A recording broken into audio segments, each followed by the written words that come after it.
할렐루야. 2021년 3월 9일 화요일입니다. 오늘 하나님께서 우리들에게 주시는 말씀은 창세기 18장 18절에서 19절 말씀입니다. 하나님의 말씀을 함께 읽어보십니다. 시작. 아브라함은 강대한 나라가 되고 천하 만민은 그로 말미암아 복을 받게 될 것이 아니냐. 내가 그로 그 자식과 권속에게 명하여 여호와의 도를 지켜 공의와 정의를 행하게 하려고 그를 택하였나니 이는 나 여호와가 아브라함에게 대하여 말한 일을 이루려 함이니라. 여기 하나님께서 아브라함을 부르신 목적을 말씀하십니다. 그를 택하였나니 무엇을 위해서요? 하나님의 도를 지켜서 공의와 정의를 행하게 하려고. 누가 그렇게 합니까? 아브라함과 그 자식과 그의 소속된 모든 사람들, 종들까지도요. 하나님의 방식을 따라서 공의와 정의를 행하게 하려고. 그렇게 하면 번성의 복이 따라온다는 말씀입니다.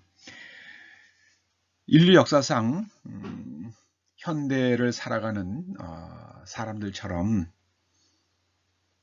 인간답게 자신의 삶을 살아갈 수 있는 복을 누리는 사람들은 없었습니다. 그 모든 인간관, 개인의 권리에 관한 그런 관점이 어디로부터 시작이 되었는가? 그 뿌리가 다 성경입니다. 18절 말씀대로 아브라함을 통해서 온 인류가 지금 그 복을 누리고 있는 겁니다. 어떤 사람이 노예로 태어나서 노예로 살다 죽고 그 자식들마저 노예가 된다면 그 얼마나 비참하겠습니까? 불과 100년 전만 해도 한국 땅이 그랬습니다. 지금 우리가 누리고 있는 여러분과 제가 누리고 있는 사람이 나의 권리 그리고 내가 내 삶을 살아갈 수 있는 선택할 수 있는 그 자유 이것은 성경에서 나온 겁니다. 아브라함을 통해서 받은 우리의 복입니다. 자, 하나님께서는 여호와의 도를 지키고 공의와 정의를 행하라 그러시는데요. 그럼 여호와의 도라는 게 무엇인가? 이것은 하나님의 방식입니다. 방식.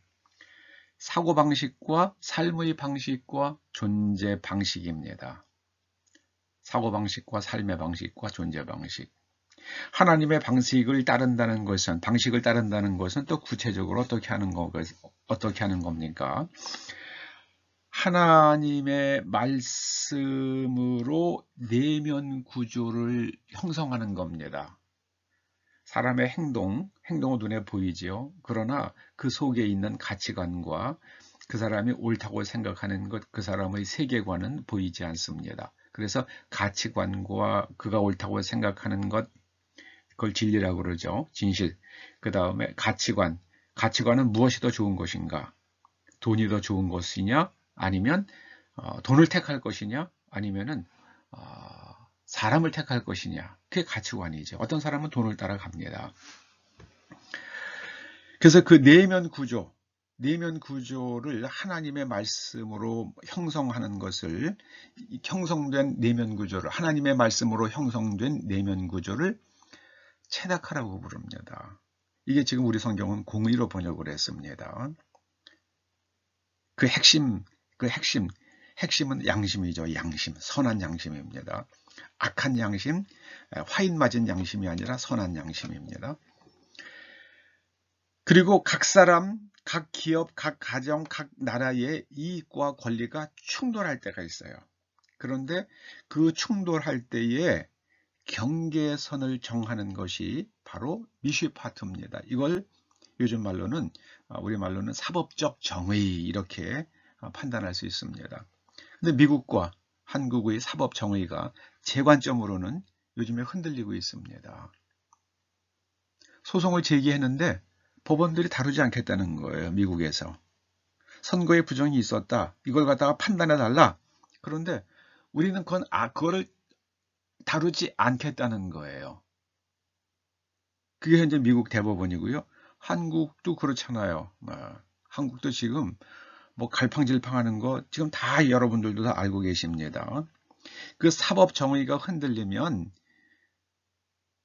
이거는 국가가 존립하기가 어려워집니다. 흔들려요. 국가의 기초가 흔들리는 겁니다. 좀 만인을 향한 만인의 투쟁이 일어납니다. 그럼 체다카와 미슈파트의 삶을 살아간 사람의 이해가 누군가, 저는 구약의 인물들 가운데 많이 있지만 그 가운데 아주 두드러진 예를 찾자면 유다가, 이 미슈파트가 뛰어난 사람이에요. 유다가 다말에게 약속을 하죠. 맨 막내가 장성하면 너에게 주겠다 그랬는데요. 막내가 장성해 가는데 다말에게 아무런 조치를 취하지 않으니까 다말이 시아버지를 유혹을 해서 그렇게 이제 유다의 아들들을 낳게 되잖아요. 쌍둥이 아들을 낳게 되지 않습니까? 그런데 이게 사람이 할 짓이 아니죠. 우리가 생각해도요. 그런데 유다가 다말에 대하여 뭐라 그럽니까? 다말이 나보다 옳다 그럽니다. 약속을 깬 사람은 자기라는 거죠. 자기가 다말에게 셋째를 주었다라 그러면은 자기에게 그렇게 안 했을 거라는 거예요. 그런데 다말이 그런 극단적 선택을 한 이유는 그런 자기가 약속을 지키지 않았기 때문에, 그러니까 다말 죽이지 마라. 나보다 다말이 옳다. 그렇게 말하는 겁니다. 이게 대단한 미슈파트입니다. 여러분, 다윗과 밧세바 사건도 그렇죠. 다윗이 잘못했죠. 정말 잘못했죠. 그런데 그걸 지적을 합니다. 그러면 그때 절대 권력을 가지고 있는 왕이니까 이제 뭐 나단 선지자를 갖다가 죽일 수도 있고요. 그 뭐 증거를 인멸할 수도 있잖아요. 그때 밧세바를 데려온 이런 사람들을 다 죽여서 증거를 인멸할 수도 있는데 다윗이 어떻게 그럽니까? 내가 죄인이다. 딱 그렇게 하고선 금식 막 온몸에 죄를 뿌리고 그리고 금식하지 않습니까요? 여러분, 이게 바로 미슈파트예요.